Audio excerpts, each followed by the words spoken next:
Qual que é o interesse? Como é que o esporte acaba entrando nessa questão política? Por que a O gente tem esporte visto? e geopolítica sempre teve interconectado. Não é qualquer esporte. Os grandes eventos e grandes episódios do esporte, eles mobilizam muitas pessoas. Então eles têm um poder de ser uma plataforma para você enviar uma mensagem. Uhum.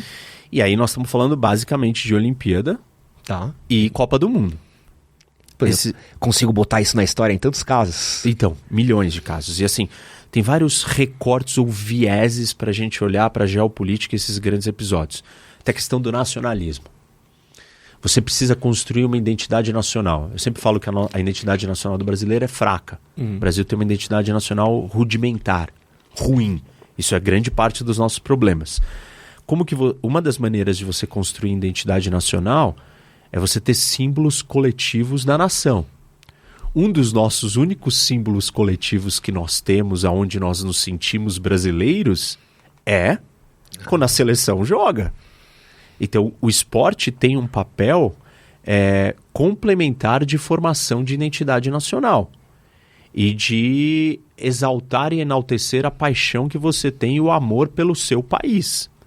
Uma competição entre países, ela é um polo para reforçar a sua identidade nacional.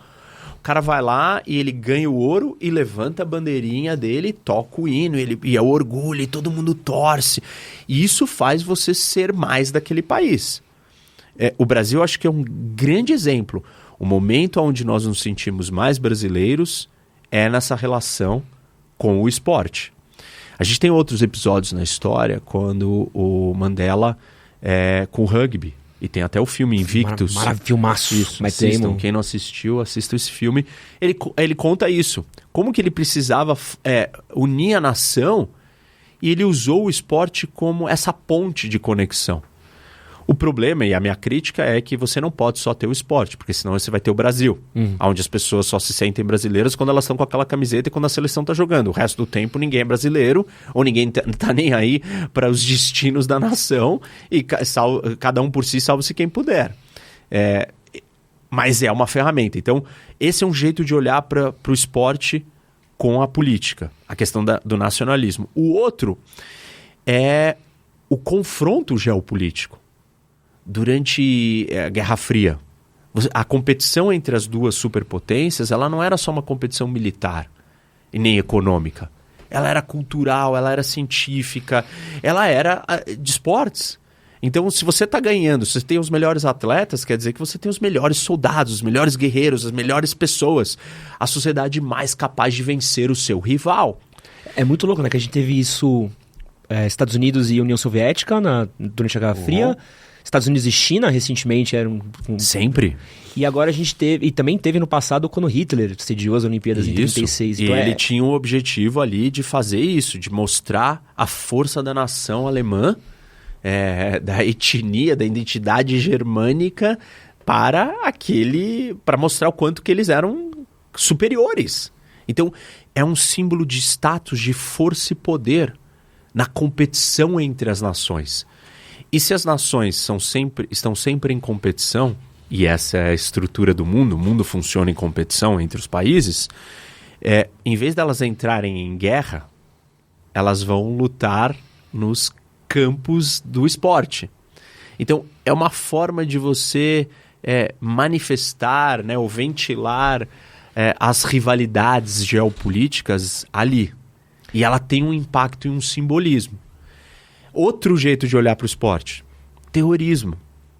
A Olimpíada na Alemanha. Na Munique. Isso, em Munique, quando tivemos os atentados contra a delegação israelense. E tem até o filme Munich, do Munique, o filme também. Assim, mega filme que conta esse episódio e a retaliação israelense àquilo. O terrorismo é um episódio geopolítico. E aquele episódio é uma situação dessa. Outra coisa que tem a ver é uma sinalização de status. Você sediar uma Olimpíada ou uma Copa do Mundo. Então quer dizer que você chegou no topo, porque você vai ser a grande vitrine. O mundo inteiro vai estar olhando para você durante aquele esporte, você é a sede, você foi escolhido como a sede. E aí tem desde os escândalos para a escolha dos países sede, por que os caras subornam e querem. Claro, vão ganhar dinheiro, mas tem um objetivo político da nação ser a sede. Por que um país quer ser a sede? Não é só porque ele quer ganhar dinheiro.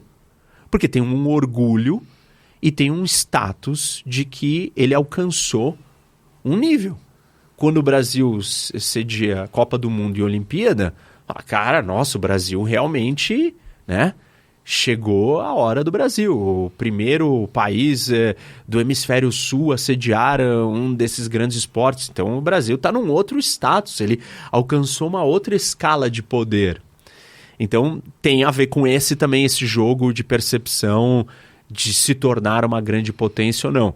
Percebe? Para onde você vai, você consegue relacionar com o esporte. Então, talvez o da Arábia seja um pouco disso, né? De você trazer os maiores jogadores da Terra, alguns dos maiores jogadores da Terra, para virem para a Arábia, acaba botando eles numa grande lente de aumento no... A Arábia Saudita percebeu que ela ficou para trás, do ponto de vista político e econômico, em relação aos Emirados, em relação ao Catar, que são... os Emirados têm as pequenas cidades ali que cresceram e viraram polos de atração política, de influência política, por serem econômicas também. Uhum. Porque se a economia e a política andam junto, quer dizer que se você é um polo econômico, invariavelmente você vai ser um polo político. Então Dubai, Abu Dhabi se tornam polos políticos. Onde tem muito negócio acontecendo, tem muita relevância, tem a sede de um grande veículo de comunicação internacional, vai ter que estar lá. Vai estar lá, porque lá é mais fácil, porque é mais fácil para os jornalistas, porque tem mais infraestrutura. Aí se ela está lá, ela transmite dali, aí a notícia sai dali, o mundo... Então, a Arábia Saudita percebeu que ela ficou para trás, porque ela era muito fechada. E ela está num projeto de modernização e expansão econômica e política. E aí ela precisa se tornar um hub do mundo. E não é só com os esportes. Aí tem companhia aérea, aí tem turismo, aí tem centro financeiro. Mas o esporte funcionou muito bem para o Catar. E ela percebeu, tanto que teve uma vitória política ou geopolítica em consequência da Copa do Mundo absurda. Que a Arábia Saudita e outros países ali do Golfo e do Oriente Médio tinham rompido relações com o Catar. Só que aí chegou perto da Copa e falaram, como é que a gente vai ficar relações rompidas? A quantidade de gente que vai estar querendo ir para lá, a quantidade de gente que pode passar por aqui para ir para lá, o mundo inteiro vai estar olhando para o Catar e só a gente não fala com o Catar.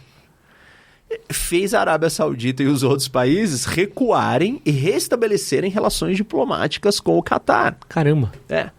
Então, assim, para mim esse é um case de um exemplo da força, porque tinha um atrito, né, político entre eles, os países, com embargo e tal, e romperam relações, todos eles com o Catar. E aí a Copa forçou eles recuarem. Então, esse tá o exemplo. E óbvio que a Arábia Saudita entendeu e falou, eu que tinha que ter sediado essa Copa, eu que tenho que estar, mas como é que eu vou sediar uma próxima Copa agora? Eu tenho que ser o polo do esporte, do que está acontecendo no futebol ou nos outros esportes aqui, porque eu não vou sediar só Copa. Eu vou sediar jogo de NBA, eu vou sediar campeonato de golfe, todas as outras coisas que eles estão fazendo. E isso vai atrair visibilidade, vai atrair negócio, vai atrair influência política. Agora eu vou fazer a pergunta aqui do aluno burrão, só para ver se eu peguei a matéria, tá? Então vamos lá. Talvez então o exército, os campos de petróleo, os investimentos em economia sejam o hard power da Arábia Saudita. Isso. E o futebol é o soft power. É a maneira deles conseguirem aumentar a influência deles de uma forma que a gente... todo mundo discutindo. O Neymar foi para lá, Cristiano Ronaldo foi para lá, mas a gente não percebe que a gente está falando da Arábia Saudita no fim do dia. Isso. Falando da Arábia Saudita, indo para a Arábia Saudita, estabelecendo uma relação com a Arábia Saudita. Daqui a pouco, por exemplo, Neymar ou as marcas que estão com o Neymar tem que tomar cuidado para não criticar a Arábia Saudita. em outros assuntos políticos, porque tem negócios comerciais, porque ela é uma força. Então, a Arábia Saudita é uma mega ditadura. E aí? Entendeu? Assim, né? Por exemplo, essa discussão existe no Brasil em relação a criticar a China. Muita gente, não podemos criticar a China porque é o nosso maior parceiro comercial. Vai chegar um momento que, se a China botar pressão, ela vai falar, olha, não quero crítica não. E o Brasil se ele se colocar nessa posição política, ele vai ter um grande problema. Porque ele vai ser subjugado. E a Arábia Saudita, né, ou toda a estratégia de soft power, em parte, tenta fazer isso também. Claro, que se a ameaça vai perder o contrato, você está perdendo dinheiro. Dinheiro é hard, entendeu? Então é diferente. Por exemplo, eu vou dar esse exemplo aqui, todo mundo vai entender.